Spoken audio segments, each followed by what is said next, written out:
Apakah Tuhan bisa punah? Dan jika bisa, apa bedanya Tuhan zaman dulu dengan Tuhan zaman sekarang? Ada sebuah masa di mana orang-orang tidak mengenal dan tidak menyembah Tuhan-Tuhan yang kita sembah sekarang.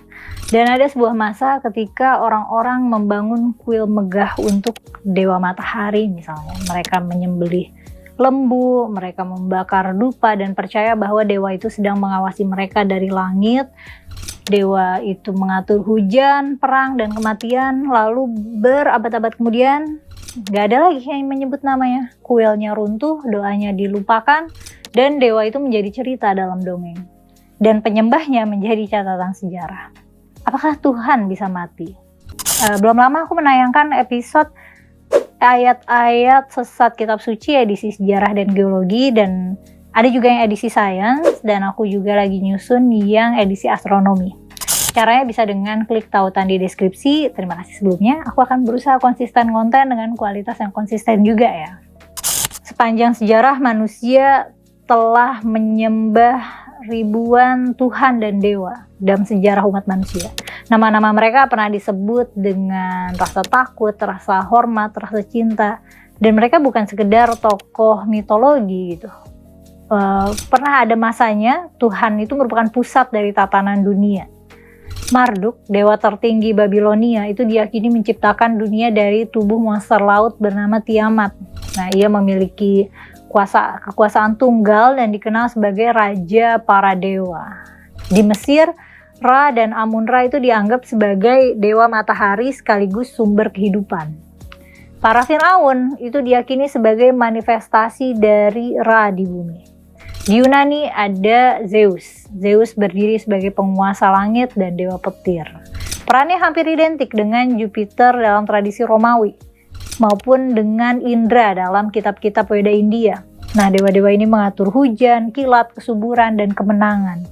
Dalam kepercayaan Aztec dan Slavia, kita mengenal Tlaloc dan Perun, dua dewa perang dan cuaca yang diyakini bisa menentukan hasil panen dan nasib peperangan.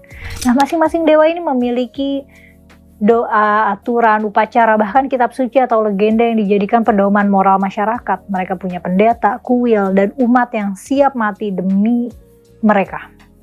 Tapi hari ini nggak ada lagi yang menyembah mereka, nggak ada lagi yang takut sama mereka, dan kita menyebut mereka sebagai mitos atau sebagai dongeng.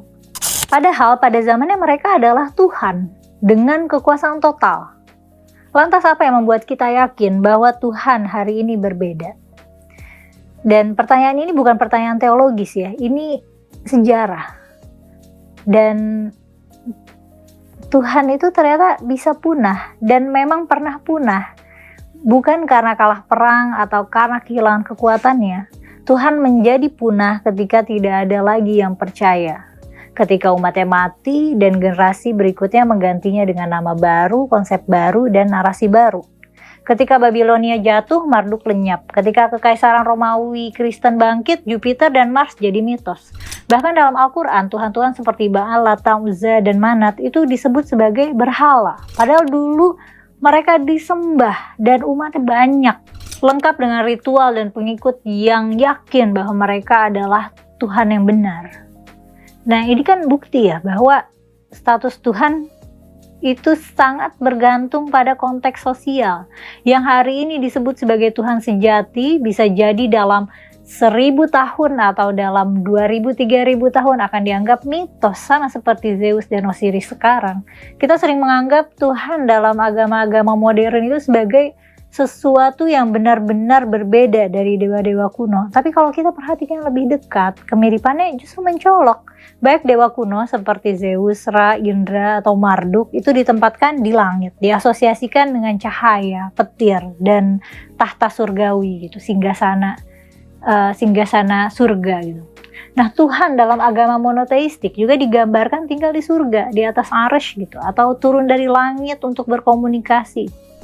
Dalam mitologi Mesopotamia, Marduk itu membunuh Tiamat. Tiamat itu adalah simbol kekacauan, dan begitu narasi kosmosnya. Nah, narasi ini nggak jauh beda dari kisah Tuhan yang menciptakan dunia dari kehampaan dan menaklukkan setan dalam Alkitab atau Al-Quran gitu. Nah, pola kosmogoni lewat konflik itu sudah ada sejak zaman perunggu. Sama seperti dewa-dewa kuno yang menuntut penyembahan mutlak dan menjanjikan hukuman bagi yang membangkang, Tuhan modern juga hadir sebagai otoritas moral tertinggi. Siapa yang beriman akan diselamatkan, siapa yang melawan akan dibinasakan. Dalam aspek ritual, Tuhan hari ini masih mempertahankan struktur yang sangat mirip. Aturan makanan gitu, misalnya ada halal, kosher, ada tata cara sembahyang, ada hari-hari suci, ada larangan-larangan khusus mirip dengan sistem persembahan dalam kuil-kuil kuno.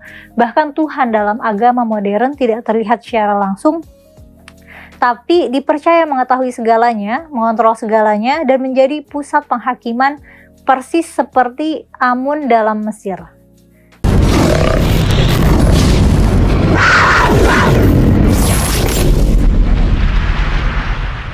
Pernyataan dalam video tersebut mengesankan bahwa Tuhan adalah produk budaya, hasil ciptaan manusia, dan nasibnya ditentukan oleh siapa yang percaya dan siapa yang menang perang.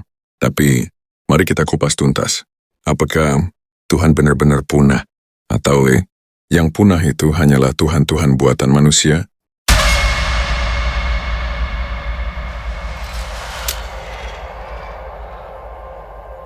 Kumaila berkata, dulu orang menyembah Ra, Marduk, Zeus.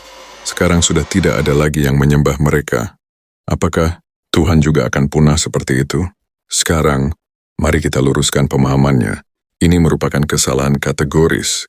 Kumaila tidak bisa menyamakan konsep Tuhan yang Maha Esa, transenden, tunggal, maha kuasa, dengan dewa-dewa lokal politeistik yang terbatas, antropomorfik dan saling bertarung satu sama lain. Dewa-dewa seperti Zeus atau Ra adalah makhluk mitologis, memiliki pasangan, anak, tempat tinggal, dan kelemahan. Tapi Tuhan dalam Islam tidak disamakan dengan ciptaan.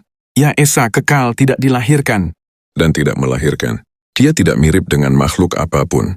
Kesalahan besar dari video Kumaila adalah menyamakan Tuhan dengan dewa-dewa semu, lalu menarik kesimpulan bahwa semua konsep ketuhanan pun bisa punah.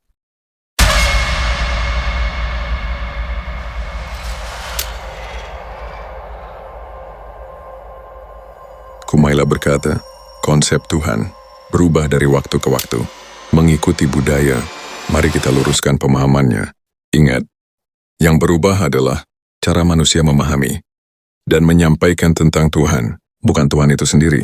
Seperti ibarat cahaya yang sama, tapi dilihat lewat kaca warna-warni. Warnanya berubah tergantung kacanya, bukan cahayanya. Begitupun, Marduk, Baal Zeus, diciptakan oleh budaya, dan karena itu bisa punah. Tapi Tuhan Ibrahim, yaitu Allah, tidak lahir dari budaya Babel Mesir atau Yunani. Ia justru melawan arus budaya.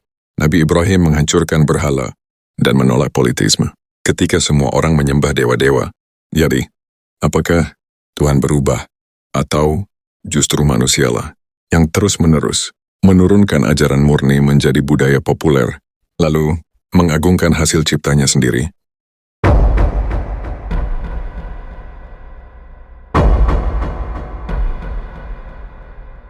Al-Quran memang menyebut Latham, Uzza, dan Manat, tapi bukan sebagai Tuhan sejati yang punah, melainkan berhala buatan yang tidak punya daya apa-apa. Al-Quran justru menolak total segala bentuk ketuhanan yang dibentuk oleh imajinasi manusia. Sebagaimana firman Allah berikut ini. Itu hanyalah nama-nama yang kamu dan nenek moyangmu ciptakan, yang Allah tidak menurunkan hujjah untuknya. Al-Quran, Surat An-Najm, ayat 23. Al-Quran membongkar bahwa selama ini manusia menciptakan Tuhan sesuai hawa nafsu dan kepentingan kekuasaan, bukan mengenal Tuhan sejati.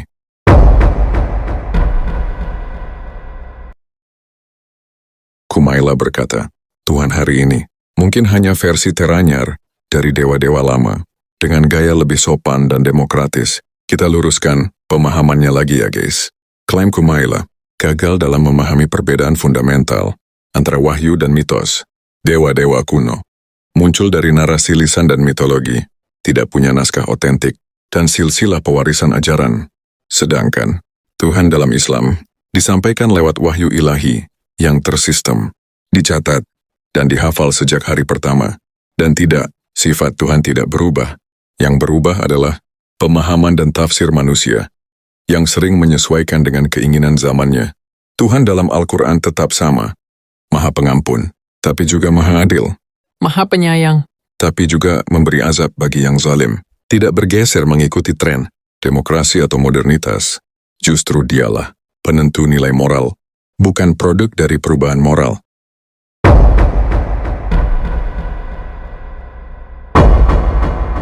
Kumaila berkata lagi, kalau kita berhenti menyembah Tuhan, apakah itu membunuhnya? Kita jawab dan meluruskan pemahamannya. Tuhan sejati tidak butuh disembah untuk eksis. Jika keberadaan Tuhan tergantung pada pengakuan manusia, maka dia bukan Tuhan tapi ilusi. Dalam Islam Allah berkata, sesungguhnya Allah tidak butuh kepada seluruh alam semesta. Al-Quran, Surat Al-Ankabut, ayat 6. Sebenarnya, yang punah adalah iman manusia, bukan Tuhan itu sendiri. Yang mati adalah Tuhan-Tuhan palsu. Yang punah adalah kepercayaan kepada kebohongan. Yang berubah adalah peradaban, bukan Tuhan sejati. Dan sejarah mencatat, Tuhan yang diimani oleh Ibrahim, Musa, Isa, dan Muhammad, Tuhan yang esa, tidak beranak, dan tak diperanakkan, yang menciptakan langit dan bumi, masih hidup, masih disembah oleh miliaran orang, hingga detik ini, dan wahyunya tetap utuh. Ingat, Tuhan tidak pernah punah. Yang punah hanyalah ilusi manusia tentang Tuhan. Sebelum nama Zeus dilukis di langit Yunani, sebelum Rautola disematkan pada matahari Mesir, sebelum Marduk dipuja di Menara Babel, sudah ada seorang lelaki yang berdiri sendiri di tengah kaumnya yang tenggelam dalam kesyirikan. Namanya Nuh. Ia menyeru pada satu Tuhan yang tidak beranak dan tidak diperanakkan, Tuhan langit dan bumi, yang tak terlihat tapi nyata dalam setiap hembusan hidup, bukan mitos, bukan legenda, melainkan risalah abadi yang diturunkan kepada manusia, jauh sebelum kuil-kuil mitologi itu berdiri, dan jauh setelah semuanya runtuh dan dilupakan. Para nabi bukan produk budaya, mereka adalah utusan dari Sang Pencipta budaya itu sendiri.